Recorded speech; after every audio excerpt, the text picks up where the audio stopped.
Selamat pagi, yang terhormat Bapak, Ibu Guru, dan teman-temanku semua. Pertama, saya mengucapkan syukur kepada Tuhan Yang Maha Esa karena anugerahnya kita bisa hadir di sini dan kita bisa merdeka.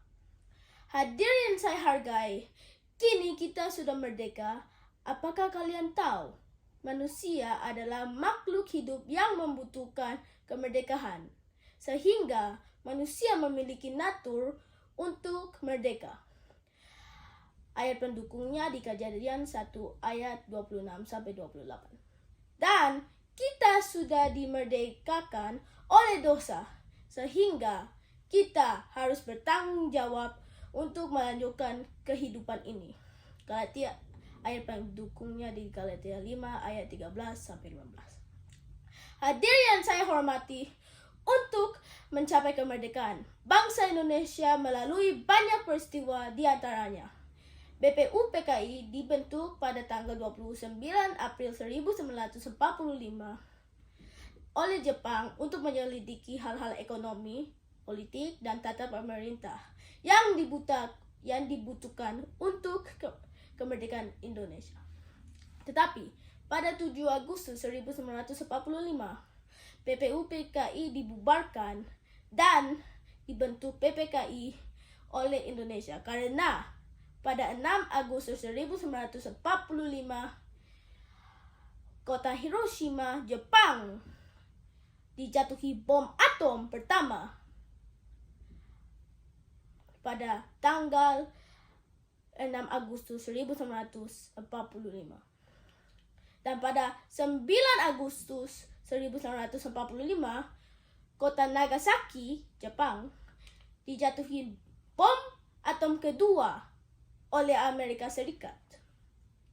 Dan Jenderal Terauchi memanggil Soekarno, Hatta, dan Rajiman Wediningrat untuk pergi ke Dalat, Saigon, yaitu di Vietnam. Dan saat mereka datang ke Vietnam, Jenderal Terauchi itu membuat Jepang menyerahkan kemerdekaan kepada bangsa Indonesia. Dan pada 14 Agustus 1945, mereka semua kembali ke bangsa Indonesia. Dan pada 16 Agustus 1945, Soekarno dan Hatta diculik oleh golongan muda ke Rengas Dengklok. Tujuannya untuk memisahkan dua tokoh tersebut dan untuk mempercepatkan proklamasi kemerdekaan Indonesia.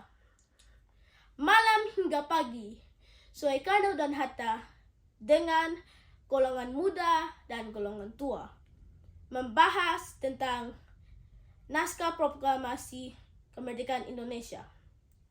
Dan pada 17 Agustus 1945, Soekarno dan Hatta membaca naskah proklamasi kemerdekaan Indonesia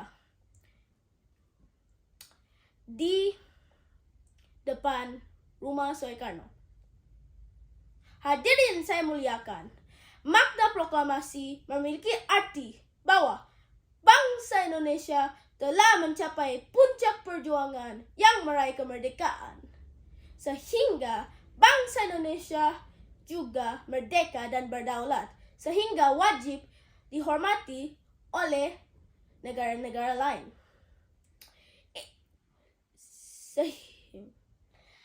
Ini juga awal terbentuknya NKRI dan titik tolak perubahan hukum kolonial menjadi hukum nasional. Pintu gerbang juga terbuka lebar menuju masyarakat Indonesia yang adil dan makmur.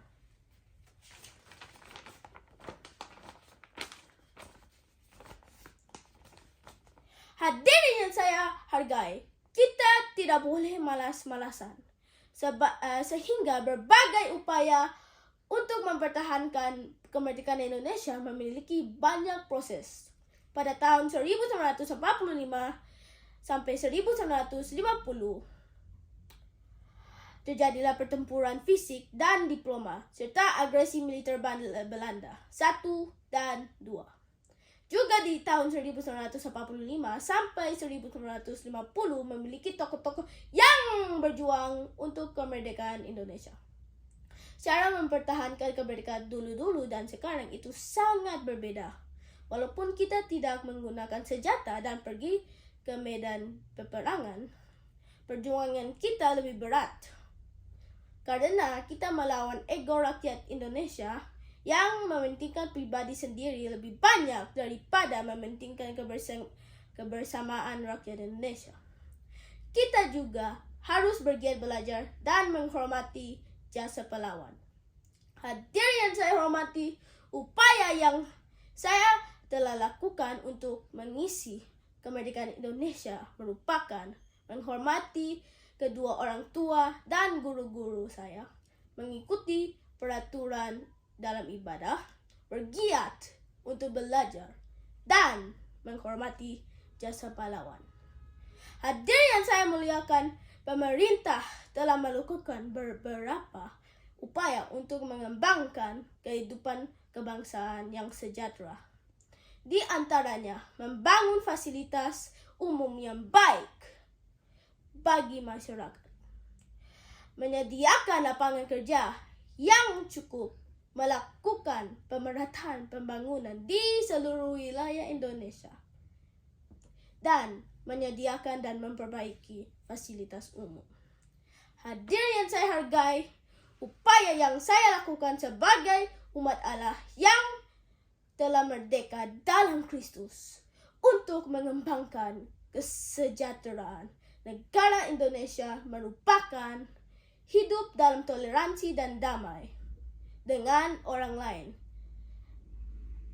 Ayat pendukungnya di 1 Tesalonika 5 ayat 12-13. Dan kedua adalah taat membayar pajak. Ayat pendukungnya di Lukas 20 ayat 22-25. Hadirin yang saya kasihi, marilah kita semua menjadi saksi Kristus dengan cara bertanggung jawab dengan kemerdekaan kita yang diperjuangkan oleh para pahlawan.